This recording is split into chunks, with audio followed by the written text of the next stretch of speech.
em preguntes com va reaccionar la gent davant de la mort d'en Franco. Jo en aquell moment estava a París.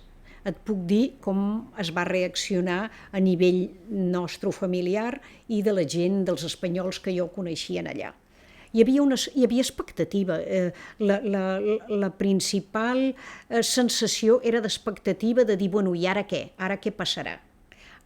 De què teníem ganes? Evidentment teníem ganes de que hi hagués una obertura, de que hi hagués realment un trencament, que no va ser la transició, sinó un trencament veritable. És a dir, que d'alguna manera se fes un període preconstitucional en el qual hi participés el poble i d'aquí en sortís una Constitució neta, clara, oberta i la que realment el poble volgués.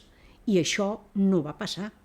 Es van inventar una transició que la van fer els mateixos de dintre, perquè el Suárez ja havia sigut director general de televisió en l'època franquista, tot i els meus respectes perquè va fer força cosa, més que la que estan fent ara.